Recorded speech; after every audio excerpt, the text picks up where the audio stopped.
Já abra comigo lá em Romanos capítulo de número 12.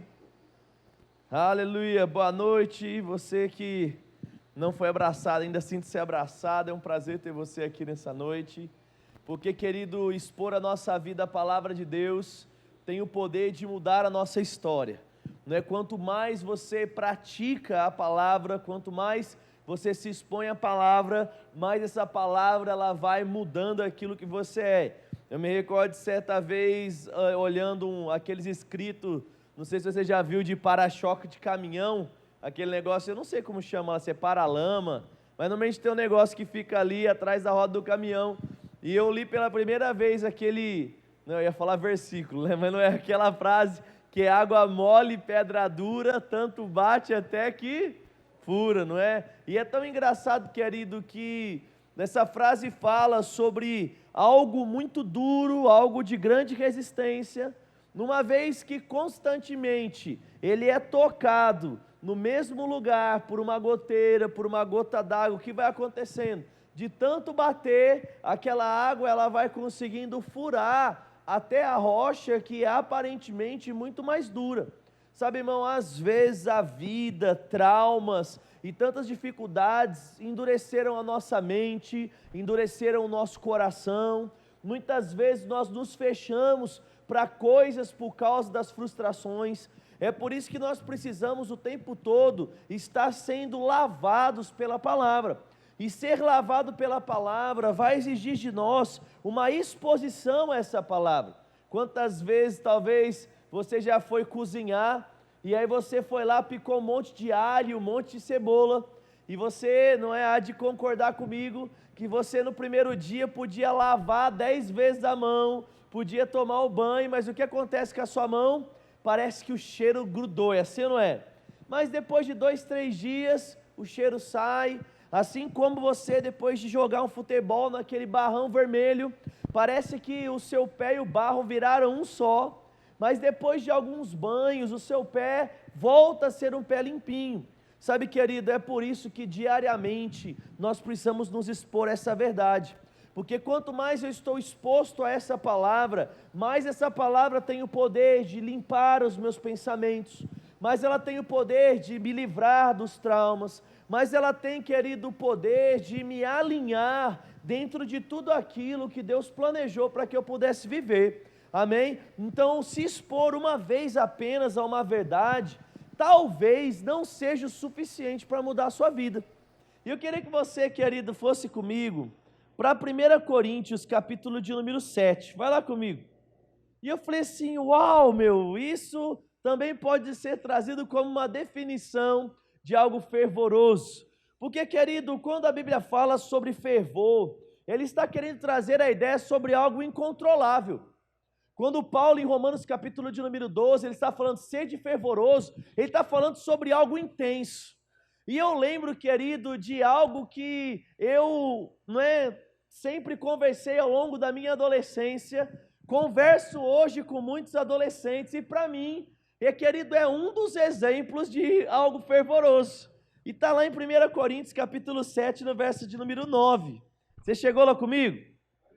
E ele diz assim, vamos lá ler a partir do 8, ele fala assim, digo porém aos solteiros e às viúvas, que lhes é bom se ficarem como eu, ou seja, solteiros, sem outra pessoa. E no verso 9 ele fala assim, mas, se vocês não podem se segurar, se conter, então que se case, porque é melhor se casar do que viver abrasado, ou do que ficar ardendo de desejo. Sabe, irmão, quando você conversa com qualquer adolescente, com qualquer jovem, eles estão tudo louco para casar, por causa de uma coisa, sexo. É assim, não é? E é tão doido, querido, que infelizmente o temor tem sumido do coração de algumas pessoas, e infelizmente cada vez menos adolescentes conseguem passar a sua adolescência, a sua juventude e se casarem virgens. A maioria das pessoas hoje, elas já iniciam a vida sexual muito cedo, de forma precoce. E isso é tão triste que o governo criou até a vacina do HPV. Não é que tem o principal foco as pessoas que têm uma prática sexual com mais de um parceiro. Não é? Então você fala assim, precisam criar métricas, né, formas, né, de combater problemas, DSTs ou tantas outras coisas ruins que podem acontecer. Por quê? Porque o temor tem ido embora, a prática tem sido uma prática errada.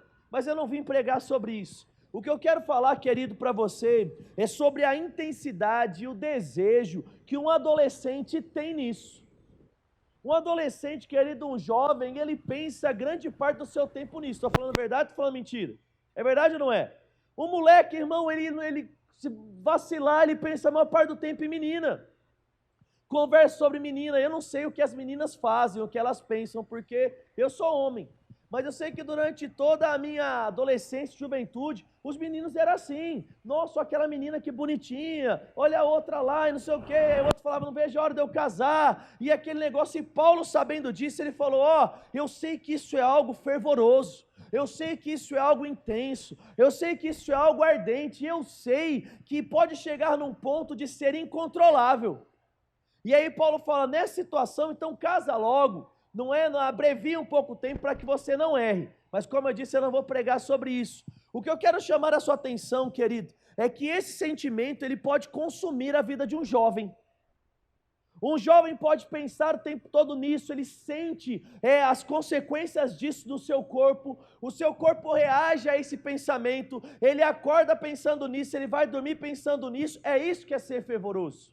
É isso que Paulo está falando sobre as coisas de Deus. Ele disse, existe um estilo de vida que nós precisamos o quanto antes desenvolver em nós, que é ter um fervor para com as coisas de Deus. É que essas coisas que estão dentro de você comecem a mexer com a sua mente, comecem a mexer com o seu corpo, ao ponto de você ter que fazer algo, porque é incontrolável. Aleluia, eu vou falar de novo para você.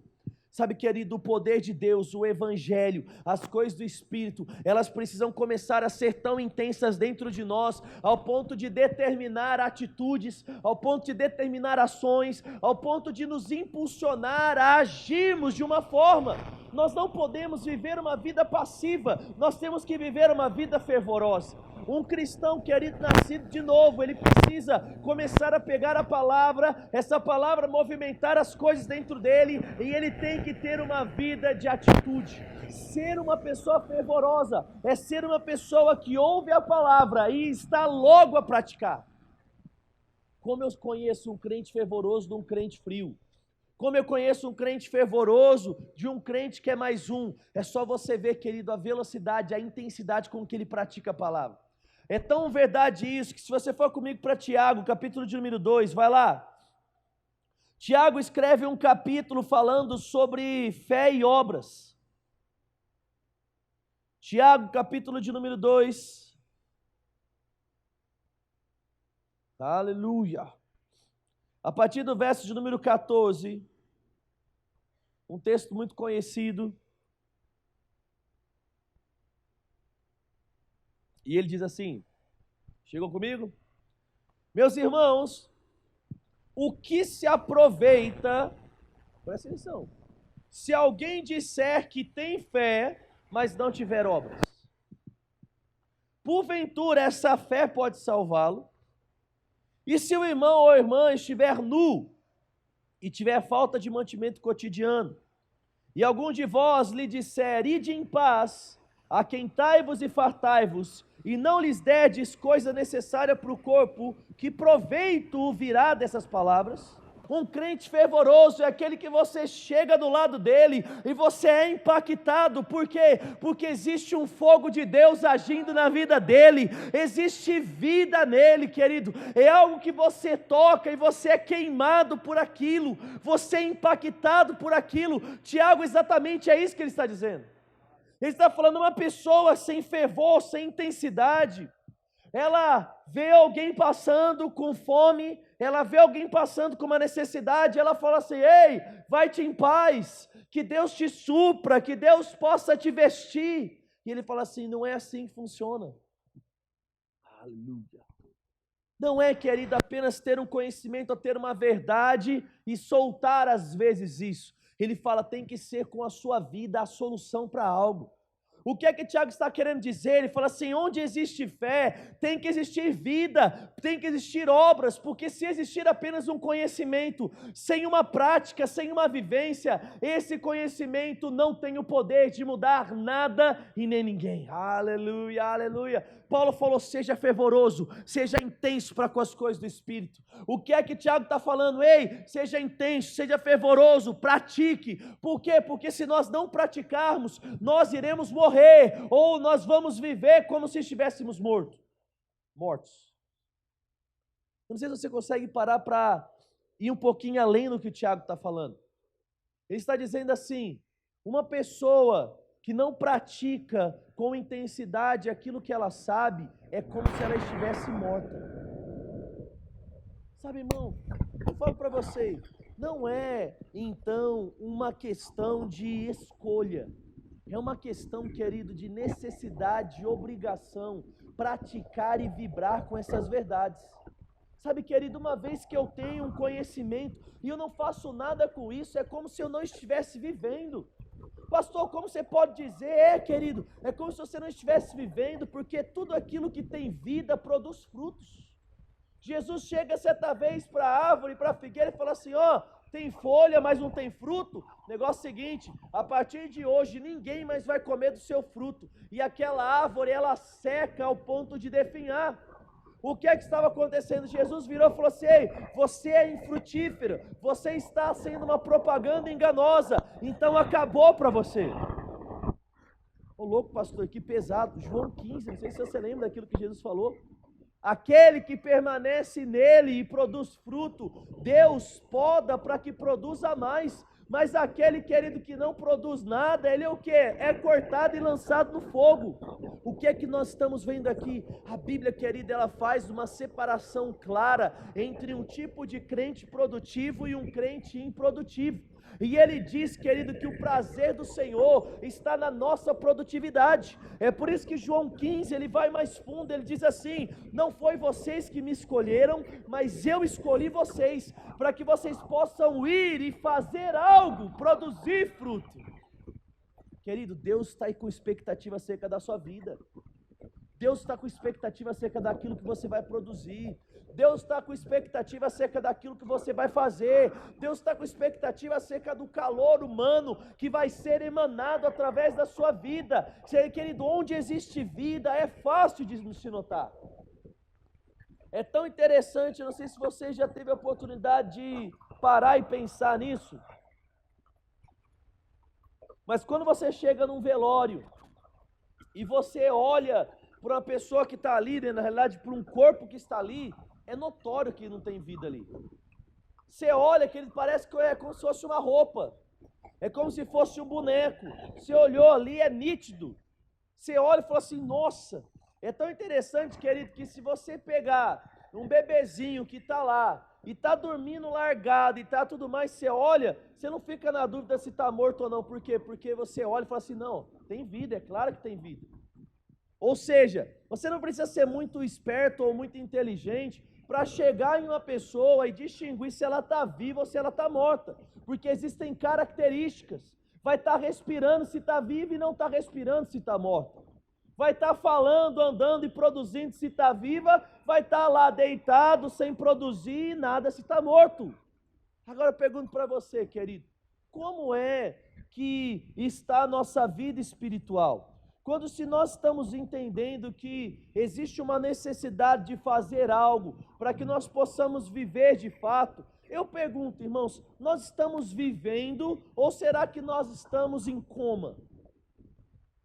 Será que quanto à nossa vida espiritual nós estamos vivendo ou nós estamos vegetando? Sabe o intuito, querido, de todo esse mês de falarmos sobre todas essas verdades? É começar a colocar, querido, uma intensidade, uma temperatura maior na nossa vida, ao ponto de começar a mudar coisas que nunca foram mudadas. Sabe, irmão, apenas com o fervor do Espírito, nós vamos começar a sair de uma zona de conforto, talvez em alguns pecados, talvez em algumas coisas erradas, e partimos por uma vida de santidade. Quando nós lemos 1 Coríntios, capítulo de número 3, Paulo fala sobre tipos de obras. E ele fala assim, que toda obra vai ser provada pelo fogo. E ele diz que uma vez passada pelo fogo, aquelas obras que forem de madeira, feno e palha, elas serão consumidas. Mas aquelas que fazem menção a ouro e pedra preciosa, elas vão permanecer. Por quê? Porque o fogo tudo revela. A Bíblia diz, querido, que o fogo tem o poder de purificar. Você pode repetir isso comigo? Diga: o fogo tem o poder de purificar. Aí você pode falar assim: e aí, Leandro, o que isso tem a ver? Tudo, irmão. Porque quanto mais vivendo essa vida no fogo do Espírito nós estamos, mais puro você vai ficar. Quanto mais, querido, cheio desse poder e cheio desse fervor, se você acorda de manhã e você já acorda rendendo graças ao Pai, você acorda de manhã, você já pega um versículo bíblico para ler, antes de sair da casa você já assiste o devocional fácil, aleluia, e aí você está lá e já sai cantando louvor no seu carro. Eu falo para você, as chances de você errar vão ser muito, mas muito menores na sua vida. Mas aí existe uma outra forma de você acordar. Você já acorda reclamando porque o relógio não despertou certo. E aí você já sai brigando com a esposa, brigando com a criança, porque está todo mundo atrasado. E aí você vai e pega o trânsito, e o trânsito que não anda nessa cidade. E aí a hora que você vê na primeira oportunidade, você tem que ver como é que está o seu Facebook, o seu Instagram, o seu WhatsApp. E aí você já vai lá, começa a fazer, a hora que você vê, já deu meio-dia, e você já tem que almoçar, só que aí você fica com raiva porque o almoço está caro, ou então você fica com raiva porque a comida, a marmita que você levou não é a mistura que você gostaria. E aí sabe o que acontece, irmão?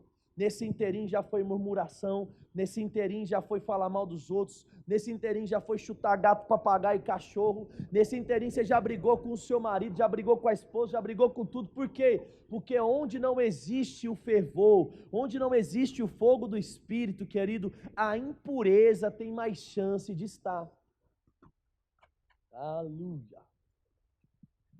Onde existe, querido, o fogo do Espírito, não existe, querido, lugar para o pecado. Por quê? Porque o fogo purifica. Pastor, a minha vida tem sido uma vida cheia de pecado, então está na hora da gente começar a aquecer o fogo do Espírito, irmão. Chegou um ponto da gente começar a fazer mais aquilo que nós entendemos e julgamos como sendo práticas espirituais. Por que é que Deus, através de Jesus, Ele falou, ó, vocês vão ser discípulos, mas antes vocês precisam ser cheios do Espírito, porque toda nova aliança, irmão, é pautada na vida do Espírito.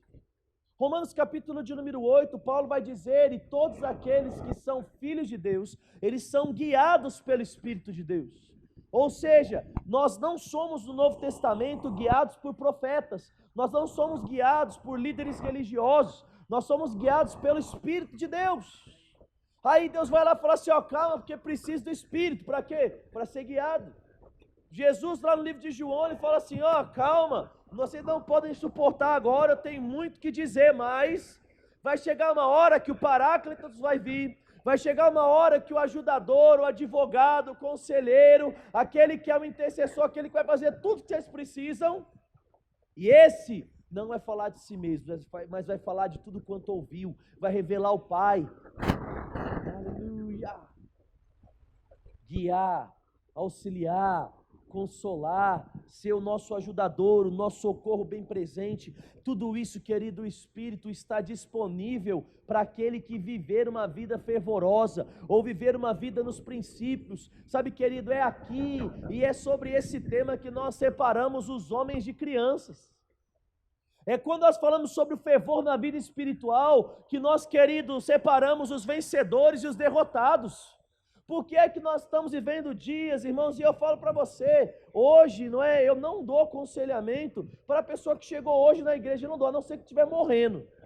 Por quê? Eu lembro que no início do ministério, irmão, era cada domingo chegando alguém, e as minhas agendas lotadas de aconselhamento, e aí sabe o que eu percebi? Eram pessoas que elas não queriam praticar o que eu estava ensinando, elas só queriam roubar o meu tempo, elas queriam uma imposição de mãos com oração, elas queriam um óleo, elas queriam uma oferta, mas elas não queriam mudar de fato. Hoje como é que a gente faz? Dá os aconselhamentos depois do discipulado. Por quê? Já deu tempo da pessoa ouvir a palavra, a pessoa já entendeu a igreja. Se teve alguma situação pior, sim, a gente ajuda, a gente não é omisso de forma alguma, mas infelizmente, irmão, existe um grupo de pessoas que elas são eternamente bebês da fé.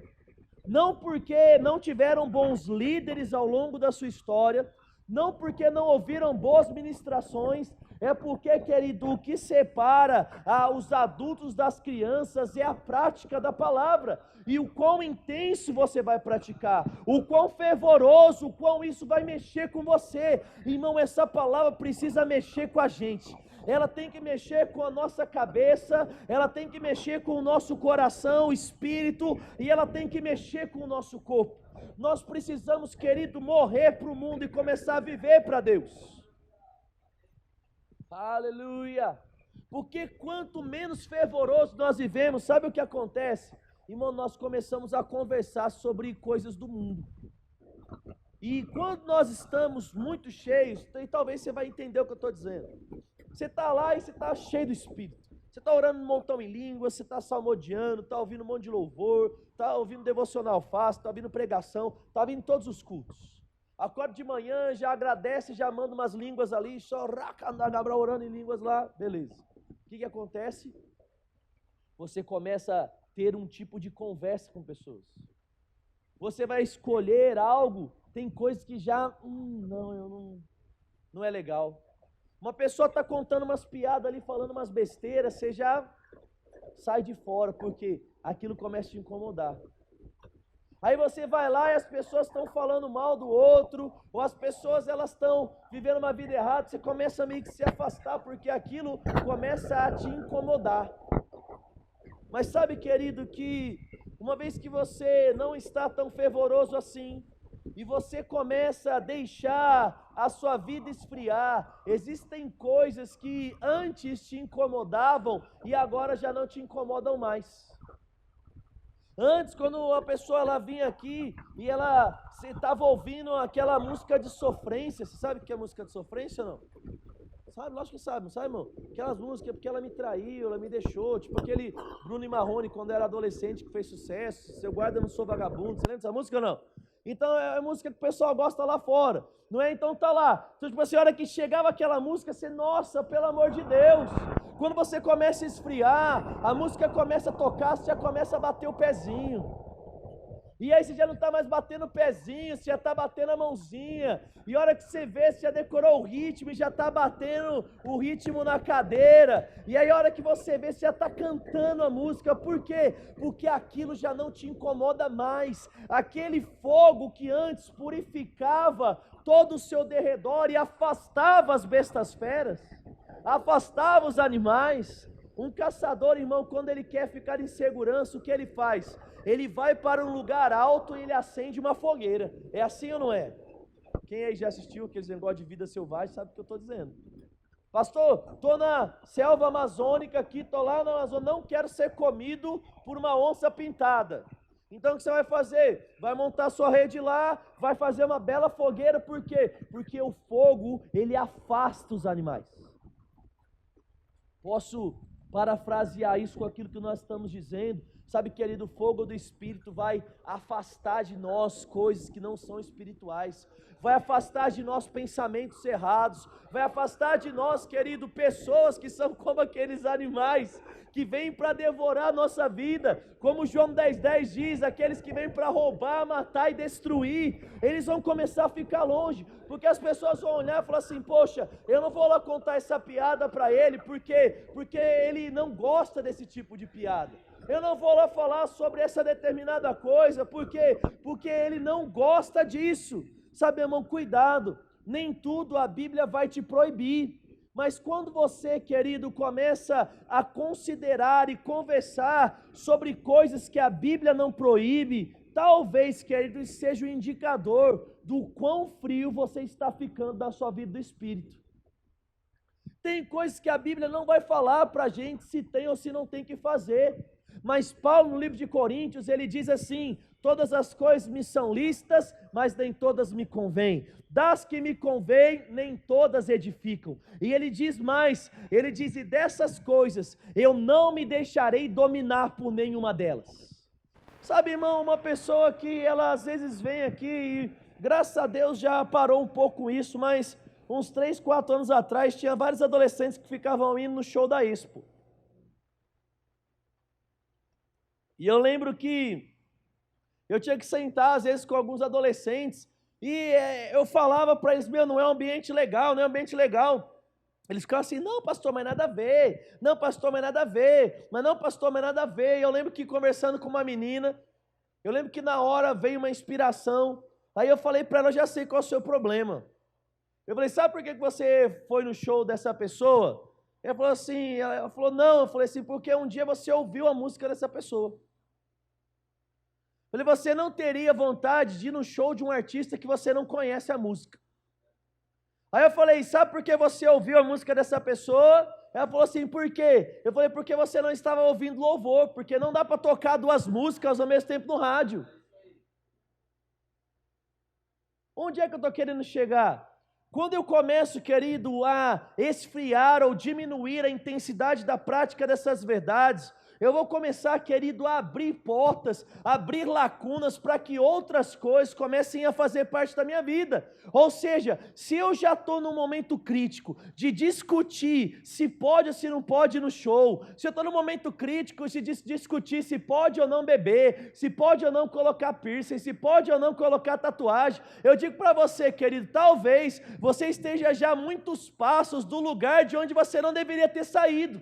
Porque chega um momento da nossa vida onde nós estamos tão convictos de coisas que nós não conversamos sobre algumas coisas. Uma pessoa que chega num ponto de perguntar e o tempo todo ficar questionando e tentar falar que dízimo não é bíblico, eu falo para você, meu Deus, cara, essa pessoa ela não tem um problema, mas ela tem uma vida de problema. Porque para ela chegar nesse ponto significa que todo o resto do coração dela certamente está pior do que isso. Porque normalmente as pessoas que vêm é porque a avareza já começou a tomar conta do coração, a falta de generosidade, a falta de entendimento de propósito. A pessoa já não entende mais o princípio das coisas. O que é onde eu estou querendo chegar para você, querido? Viver uma vida de fervor é viver uma vida de segurança. Viver uma vida de fervor é blindar a nossa mente com pensamentos e coisas. Uma pessoa cheia do Espírito, ela não pensa em traição. Uma pessoa cheia do Espírito, ela não pensa em tomar cachaça, porque ela está tão cheia das coisas de Deus, que isso para ela, querido, é esterco, isso para ela são coisas desprezíveis. Ela não pensa em roubar, porque o temor do coração está latente, querido, dentro dela, está ardendo dentro dela. Quando é que nós pensamos e somos tentados pelas coisas do mundo? Quando nós não estamos, queridos, cheios das coisas de Deus. Tiago falou, ei, essa historinha aí de vida de fé, cadê a vida? Cadê a obra? Cadê o fruto?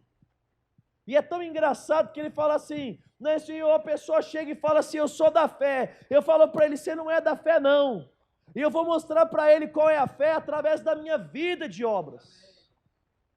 Aleluia. Irmão, como eu sei que uma pessoa é um crente verdadeiro? Por aquilo que ela fala, não por aquilo que ela vive. Sabe, irmão, aquilo que nós vivemos é a frutificação daquilo que de fato nós somos por dentro. Pastor, os meus frutos estão um lixo. Sabe, querido, então está na hora da gente ligar o fogo do Espírito para ferver a água e tirar as impurezas, para ela se tornar, querido, novamente pura. Você sabia, querido, que tomar uma água que não é pura pode trazer doença para você? Mas e aí, pastor, o que eu preciso? É só ferver. Meu irmão falou assim, você não tem cloro, não tem problema, ferveu lá o que? Mata tudo quanto é micro-organismo que tem. Sabe, querido, é assim na nossa vida do Espírito. O fogo do Espírito vai indo e vai levantando, e aquele negócio começa a vir, e aí eu já não tenho mais vontade de errar aqui, eu já não tenho mais vontade de errar ali, e aí a hora que eu vejo o palavrão já não faz parte da minha vida, a hora que eu vejo eu já não estou mais olhando para as outras mulheres, eu já não estou mais olhando para os outros homens, quando eu vejo, eu já pago aquilo que eu compro, quando eu vejo, eu já cumpro aquilo que eu falo. Por quê? Porque a vida no Espírito, querido, ela está dentro de mim. Aleluia, é muito fácil de perder isso. É tão interessante, querido, que quando nós vemos uma pessoa que ela está com um coração cheio das coisas de Deus, ela tem prazer em servir a outras pessoas. Uma pessoa que está vivendo essa vida de fervor espiritual, ela tem o prazer, querido, de doar o seu tempo, como mesmo o ECC acontece. Lá no ECC, querido, a pessoa paga a inscrição para trabalhar. Você já foi quanto? 100 e quanto esse ano? 180? O casal, né? Esse ano, quem trabalhou pagou 180 o casal para trabalhar. Para quê? Para ir na sexta trabalhar o sábado o dia inteiro, trabalhar o domingo o dia inteiro. Fora as outras coisas que vai dinheiro do bolso, é álbum que vai dinheiro do bolso, mas eu não vou falar mais para não dar spoiler. Mas eu falo para você, você vai lá e a pessoa paga para trabalhar. A pessoa trabalha com a maior alegria do mundo no ECC. O que é isso? Pessoas com o coração certo. Aí você fala assim, quando a pessoa começa a perder o coração, o que ela faz? Ela já não está mais disposta a isso. Ela vai lá, vai ter um exemplo, vai ter um evento, uma conferência, um acampamento, ou qualquer evento que seja, aí ela fala assim, pastor, eu vou trabalhar, então eu tenho que ir de graça. Perdeu. Por quê? Porque a pessoa, ela está pensando de uma forma metade, eu estou servindo a Deus, mas eu também tenho que ver a minha parte. Irmão, uma pessoa fervorosa, ela não vê a sua parte, ela só vê a parte do outro. Uma pessoa que vive essa vida no Espírito, ela está o tempo todo pronta para ser como Jesus, se doar, se lançar sem medida e sem esforço. Uma pessoa, querido, fervorosa, ela chega nesse nível de pagar para trabalhar. Olha que negócio doido. Ela não participa do negócio, mas ela faz o quê? Ela está ali se doando, ela está aí investindo, porque o coração está blindado, a mente está blindada, o coração e a mente estão purificados por causa dessa vida de intensidade. Como é que uma pessoa que não vive essa vida pensa? Estou louco, você acha que eu vou dar meu final de semana para abençoar alguém? Você acha que eu vou dar meu final de semana, eu vou colocar dinheiro, 180 conto, eu faço o mercado da semana. Alguns vão dizer 180 conto, eu faço o mercado do mês, não é? Não sei como é que você vive, o que é que você consome, mas talvez no mercado de 15 dias, né? Não sei. Sabe, querido, quando nós começamos a pegar essas verdades e trazer uma intensidade na oração, uma intensidade na leitura bíblica, uma intensidade na leitura dos livros, uma intensidade na prática das programações da igreja, sabe o que vai acontecendo? Você está entrando em um lugar, você está acendendo fogueiras na sua vida, que vai deixar longe aquilo que viria para te matar. Você está se colocando em um lugar de segurança, você está se colocando em um lugar de direções claras, você está se colocando em um lugar, querido, onde a plenitude de tudo aquilo que Deus planejou para nós na nova aliança pode existir, porque eu preciso viver uma vida de fervor no Espírito, porque essa é uma vida de segurança, porque essa é uma vida de alegria, porque essa é uma vida de ser completo. Aleluia! Aí está dando tudo errado. A primeira coisa que eu penso é em orar, a primeira coisa que eu penso é em descansar, porque enquanto todos se desesperam, eu descanso. Aleluia, porque eu sei em quem eu tenho crido, por causa da vida que eu estou vivendo. Mas uma pessoa que já está andando em uma frieza espiritual, ela, como os demais, se desespera. É perder alguém nem tão perto da família, mas acabou o mundo. Não sei se você já viu isso, né? Eu já vi alguns velórios, alguns enterros, onde a pessoa era parente lá de segundo, terceiro grau, mas estava mais desesperado do que a esposa, do que o marido. Estava mais desesperado do que os filhos, e chorava aquele negócio, gritando, tendo que dar remédio. Sabe o que é isso, querido? Paulo diz, é aquelas pessoas que não têm a consciência da eternidade. Ele diz, saiba o que está nos esperando, saiba o que vem depois, para que você não venha se desesperar como os demais. A vida no Espírito nos coloca em um lugar de segurança, a vida do Espírito nos coloca em movimento, fazendo com que todo conhecimento, querido, se torne em obras, fazendo com que a gente agarre tudo, agarre todas as oportunidades, querido, com unhas e dentes. Sabe, querido, existem muitas pessoas que estão no fim das suas vidas frustradas, reclamando que não tiveram oportunidade, quando na realidade oportunidades tiveram sim, mas eles não souberam agarrar. Oportunidades todos os dias estão diante de nós. Esses dias atrás, acontecendo uma situação com uma pessoa, e eu comecei a me imaginar na situação daquela pessoa. Pessoa passando necessidade, passando fome, tendo que ser ajudada. E aí conversando com a pessoa, mas eu já estou entregando currículo, não sei quanto tempo, e blá blá blá, blá blá blá blá blá blá blá blá blá. Eu parei e pensei, falei assim, se eu estivesse no lugar dela, o que eu estaria fazendo? Será que eu estaria passando fome também? Será que eu estaria com a necessidade? E sabe o que eu percebi, querido? Que não. Porque eu falei assim, se eu estivesse no lugar dela, a primeira coisa que eu ia fazer, eu ia correr os buffets e correr tudo e ia começar a trabalhar de garçom de noite. Com certeza algum buffet ia dar oportunidade para trabalhar. Já era 50, 100 conto, na verdade 100 conto que ia ganhar na noite. Não deu certo isso, eu ia sair batendo nas obras aí, e eu ia me oferecer para trabalhar de servente, não sei, mas você pode pagar para mim metade do valor, eu vou puxar carrinho de entulho, vou ganhar 50 por dia, no fim da semana tem o quê? 250 reais, não vou passar fome. Na pior das hipóteses, eu ia catar latinha, na outra hipótese, eu ia pedir para alguém doar uma caixinha de bala, eu ia no semáforo vender, com vergonha, meu Deus, demais de vergonha. Mas eu falo para você, querido, oportunidade tem. Sabe o que não tem? Pessoas intensas. Sabe o que não tem? Pessoas fervorosas. Aí a gente vira e fala assim, o evangelho não funciona, a igreja não funciona para mim, a Bíblia não funciona. Funciona, irmão. É que muitas vezes o tempo que poderia agir, nós estamos a reclamar, o tempo que tínhamos que orar, nós estamos a murmurar, o tempo que nós temos para fazer N leituras, nós estamos gastando com qualquer coisa, menos fazendo aquilo que é certo. Sabe, irmão, não adianta a gente olhar para as pessoas bem-sucedidas, que nós nunca seremos como elas, se nós não aprendemos a ligar o fogo do Espírito na nossa vida, não aprendemos a ligar as chavinhas, que aqui na igreja você está aprendendo que tem que ligar. Não, mas essa pessoa é assim porque ela foi favorecida. Irmão, Hebreus diz, achegai-vos confiadamente ante ao trono da graça. O favor está disponível para todo mundo, mas quem é que vai viver? Aqueles que creem. Pedro andou sobre as águas porque no meio de todos os discípulos, ele foi o fervoroso, ele foi o que falou, ele foi o que ousou. Já imaginou você pregar e 3.000 pessoas aceitarem Jesus?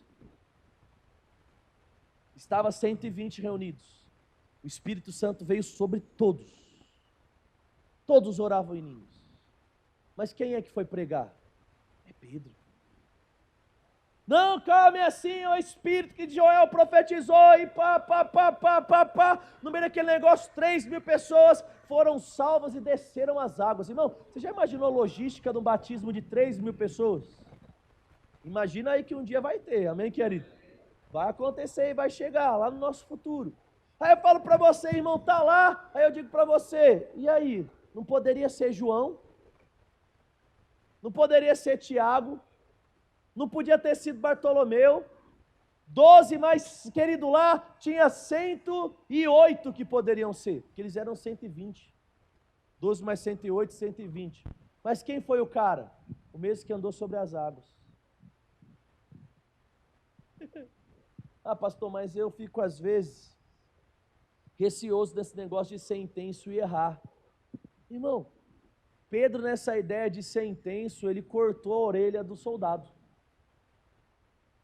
Mas Jesus não jogou ele fora. Na onda de ser intenso, Jesus vira para ele e fala assim, aparta de mim, Satanás, né? Repreende o espírito que estava sobre Pedro, mas Pedro continuou. Nessa onda de fazer, não te nego, Jesus falou assim, você vai me negar antes do galo cantar 3 vezes. E aí? Eu falo para você, querido, vamos errar no meio do caminho? Sim, mas no meio... E é engraçado, quando o pessoal ouve uma palavra crise, todo mundo monta em cima do burrinho da crise, e tudo é a crise. Vou te falar para você, a crise já passou. O mercado de trabalho está crescendo, oportunidades estão vindo, algumas empresas têm vaga, mas falta o quê? Pessoas qualificadas. Por quê? A pessoa fica 1 ano desempregado, mas ela não usa aquele 1 ano para estudar, nem para aprender nada. Ela usa aquele 1 ano para o quê? Reclamar, trair e fazer um monte de coisa errada. Eu lembro que aquela pessoa, pastor, blá, blá, blá, blá, blá, blá, blá. Falei, pô, cara, que coisa legal. Eu falei assim, se você está desempregado, então você consegue vir à tarde e ajudar a gente aí. A gente está precisando fazer um monte de coisa na igreja à tarde, cara, tem um monte de coisa. Resolve suas coisas de manhã, ajuda sua esposa lá, não é? Arruma a casa para ela, lava a louça, não é? Dá um cuidado nos filhos que precisa e vem à tarde você vir na igreja. A gente não pode te pagar nada, mas já que você está desempregado, né? Vem servir, enquanto você serve, Deus vai cuidar das suas coisas. Não, pastor, eu não posso vir porque eu não tenho tempo. Está desempregado e não tem tempo. Não, porque eu tenho que fazer um monte de coisa, Sabe, irmão, eu falo para você, nem se eu tivesse trabalho, eu daria para uma pessoa dessa. Não sei se você já leu isso, mas existe uma máxima entre todos os estudiosos que falam sobre gestão de pessoas e tudo mais. Eles falam assim, ó: quer dar uma tarefa e essa tarefa ser executada, dê para alguém que tem a agenda cheia. Porque normalmente quem tem tempo sobrando não faz nada. E é engraçado isso, porque as pessoas que menos fazem é aquelas que o tempo todo reclamam, não é? Nunca tem tempo. Você joga o negócio na mão dela, não faz. Mas tem gente que vai lá, faz 1000 coisas, você coloca na mão dela, irmão, faz. Sabe, irmão, nós precisamos ser assim. Sabe, deixa a desculpa para lá. Sabe, a gente vai ter desculpa para não orar, vamos ter desculpa para não vir na igreja. Eu falo para você, irmão, uma quinta-feira, né, se as pessoas, né, hoje os nossos cultos de domingo enchem. Partindo do princípio bíblico disso que nós estamos aprendendo, não é quinta-feira, tinha que encher ou não? Também. A pessoa só tem 2 cultos da igreja na semana. Ela tem o culto de quinta-feira e o culto de domingo. Aí a pessoa fala assim, não, mas eu estou cansado do trabalho e fico em casa. Fala para você, irmão, você fica assistindo Ratinho. Vai descansar pra caramba assistindo Ratinho. Vai lá, fica assistindo o YouTube, fica fazendo as coisas. Sabe, irmão, 1h30 o culto dura. A pessoa ouve a palavra, pratica os princípios espirituais. Se ela tivesse vindo aqui, o que acontece? Deus olha essa fidelidade, levanta a pessoa. Mas aí a pessoa continua, porque eu não tenho tempo, porque eu não tenho isso, porque eu faço aquilo e aquilo outro, aquilo lá, e blá, blá, blá, blá, blá, blá, blá, blá, blá. Sabe, irmão, desculpa a gente sempre vai ter, mas sabe qual é o problema? Onde existem as desculpas, existe uma vida estagnada. Deixa de lado suas desculpas, irmão. Começa a orar como você sabe que tem que fazer. Começa a ser intenso. Começa a servir como nunca antes. A gente está com um problemão de voluntário, estamos precisando de pessoa para trabalhar. Vem para cá trabalhar. Sabe, remaneja a sua agenda, remaneja as coisas. Você vai dedicar aqui às vezes 1 hora na semana, 2 horas na semana. Sua vida vai mudar. Ah, pastor, mas eu não tenho tempo. Será? Será que você não tem? Ou será que a desorganização tem te levado até essa vida? Ou será que é a falta de pegada? Não, porque 7h45 eu tenho que estar na cama. Sabe, irmão, um dia ou outro dormir um pouco mais tarde não vai matar ninguém. Mas são sementes, são intensidades que você está falando para o seu corpo. Ei, corpo, quem manda aqui sou eu, e os princípios vão ser os princípios do Espírito. Aí a pessoa, ela não pode vir num culto às vezes de quinta-feira, porque ela tem que acordar no outro dia mais cedo. Mas se tem uma festa de aniversário na quinta-feira, ela vai até meia-noite. Não sei se sabe o que eu estou dizendo. Eu falo, irmão, porque isso é algo que aparece para todo mundo. E nós vamos ter a oportunidade de escolher bênção, maldição, certo e errado. E eu quero, querido, resumindo tudo aquilo que a gente falou, te inspirar nessa noite a viver essa vida certa. Pratique isso, seja intenso. E segundo a intensidade do seu coração e o fervor, vão ser os frutos que vão se manifestar.